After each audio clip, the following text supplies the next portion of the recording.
Ok, iniciamos con el punto. Tiene varias características. Una dice que señala una posición en el espacio. Quiere decir que cualquier lugar es un punto, prácticamente. Carece de anchura, longitud y profundidad. Es estático, central y no direccional. No se mueve, no va a ningún lado y nunca se va a mover de ahí. No tiene dimensión. Esto quiere decir que no tiene forma. Bueno, puede servir para los dos exteriores de una línea, la intersección de dos líneas, el encuentro de las líneas en la arista de un plano o un volumen y el centro de un campo.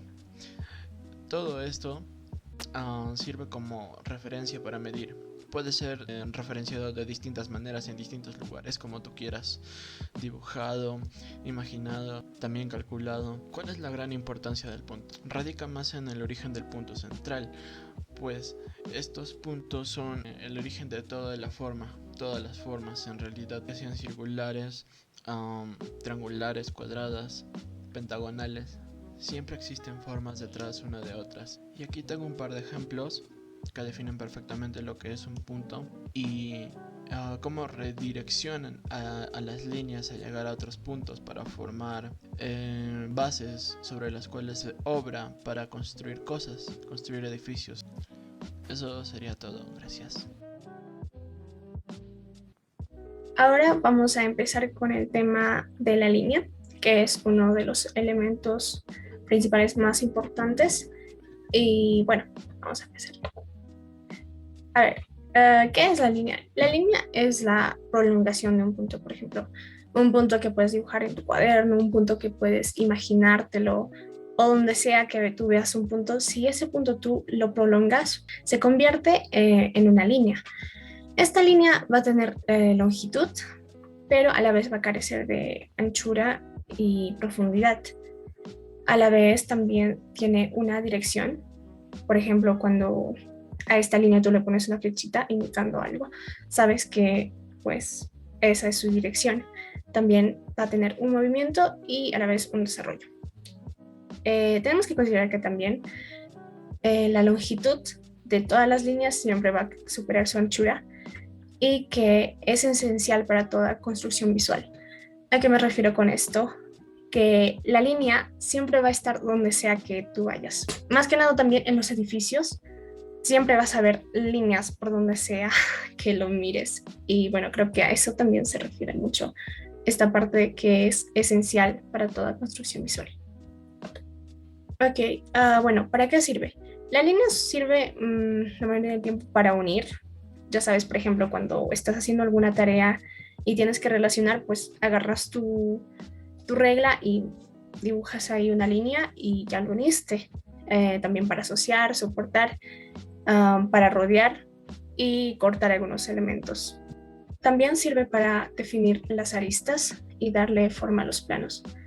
Uh, ya que después de la línea empiezan la forma, obviamente la forma está hecha por líneas. Entonces, cuando tú, por ejemplo, pones, para hacer un cuadrado, un cuadrado tiene 4 líneas, está compuesto por líneas. Entonces, a esto se refiere que le da forma a las aristas, a las esquinas. Y bueno, eso. Lo siguiente también es que sirve para articular la superficie de los planos. Sabes, tú sabes como estudiante de arquitectura, sabes que para hacer cualquier dibujo nos piden los materiales que son las reglas y todo eso. Entonces, ¿qué forma una regla? Obviamente hace una línea, entonces todo se basa en las líneas. Y también ayudan a definir los espacios. En los ejemplos, bueno, aquí tomé una frase de un arquitecto. Vi un video en YouTube sobre una conferencia. La conferencia se trata prácticamente de un arquitecto que se llamaba Justo Isasi, explicando que hay muchas profesiones en las cuales, por ejemplo, los matemáticos piensan en números, los músicos piensan en notas musicales y así haciendo muchas referencias. Y dijo algo muy importante, que los arquitectos pensamos en líneas. ¿A qué se refiere con esto? Yo creo, desde mi punto de vista, que pues es que un arquitecto piensa en líneas literalmente, porque todo lo que hacemos siempre tiene líneas, por donde lo veas. Por ejemplo, esta es una imagen que pues saqué de Google. Es casi la primera imagen que encontré y ya encontré líneas en el diseño. Aquí hay una línea, aquí está la segunda y aquí está la tercera. Y como ves, es que todo se basa en las líneas. Bueno, aquí tengo más ejemplos. Como ves, también las líneas, como ya dije, sirven para dar forma para el siguiente fase, que es la forma. También sirve para el volumen. La forma y el volumen está compuesto de líneas, todo está compuesto de líneas. Aquí tenemos un ejemplo de la pirámide del Museo del Louvre, que se ve como una pirámide, claro. Y también tiene triángulos. Está conformado por triángulos y los triángulos están conformados por líneas. Y aquí tenemos otro que es el Kurzgesagt Project. La génesis de su forma es la malaquita. Pero aquí, mira, incluso en esto ves 2 líneas verticales y 4 horizontales.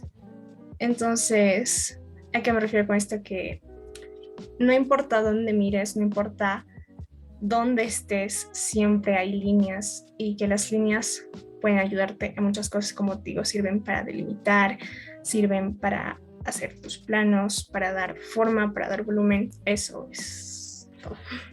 Gracias. Ahora el punto número 3. Técnicamente, un plano es una línea prolongada hacia una dirección distinta a la que posee intrínsecamente. Al realizar esta acción, se le dota de una longitud y una anchura, como parte de la composición de una construcción visual. El plano sirve para definir límites y para la conformación de un volumen. Entonces, el plano es considerado un elemento fundamental del vocabulario del diseño arquitectónico. Transformando el plano, podemos obtener un volumen.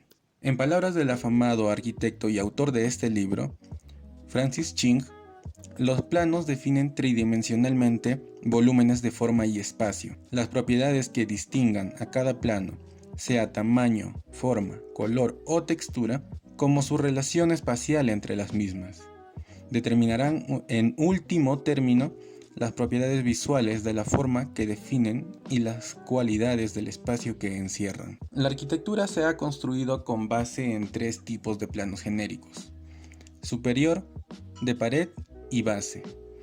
El superior define los límites de altura mientras protege y refugia. El de pared establece el espacio en cuanto a amplitud. Y el plano base es el que proporciona el apoyo físico. La conjunción de estos 3 planos tienen como resultado la creación de uno o más volúmenes habitables. Es por ello que son la base de la conceptualización arquitectónica. Desde la arquitectura de las civilizaciones antiguas, el plano ha formado parte de las grandes construcciones de templos y palacios. Pero fue a partir del movimiento moderno de mediados del siglo XX que se popularizó gracias a figuras como Ludwig Mies van der Rohe, Le Corbusier, Thierry Rivbent, entre otros. Sus proyectos surgieron en varias ocasiones de la sucesión de planos y acomodo racional de distintos planos, como la sala de conciertos de 1942, la residencia Peyrisac de 1942 y la casa Schroeder de 1924. Cuarto elemento, el volumen. ¿Qué es el volumen? Es un plano prolongado o extendido en una dirección diferente a la de sí mismo. Cuenta con puntos o vértices, donde se reúnen varios planos, líneas o aristas, donde se cortan 2 planos, y planos, o mejor dicho, la superficie, que son los límites que marcarán el volumen. Al ser este un objeto tridimensional, puede ser sólido o vacío, siendo sólido ocupando una masa, ocupando el lugar de un hueco, o vacío, solo estando rodeado por planos. Por ejemplo, puedo mencionar Notre-Dame-du-Haut en Francia, haciendo referencia al espacio que el edificio desplaza, o volumen mejor dicho que el edificio desplaza, gracias a las paredes, el suelo, el techo o las cubiertas. Así también el alzado, siendo este el espacio desalojado por la forma del edificio y las formas actuando como objetos en el paisaje. Estas formas o edificios tienen que ser comportadas o se comportan, mejor dicho, como objetos en el paisaje, que pueden ser leídas como volúmenes en el espacio en sí, como por ejemplo el templo dórico de Segesta en Italia o la Villa en Garches de Le Corbusier, y como actor contenedor. Estas son masas definiendo volúmenes del espacio. Las formas que tienen este tipo de construcciones actúan de contenedores, es más, se prestan para que se las interprete como masas que definen volúmenes del espacio, como por ejemplo la Plaza Mayor en Italia o el Salón Budista Chaitya en Karli, que es un volumen del espacio en una masa de roca, que es un volumen del espacio excavado en una masa de roca maciza. Mejor dicho, está situado dentro de una cueva y así es como funciona ese tema. Gracias.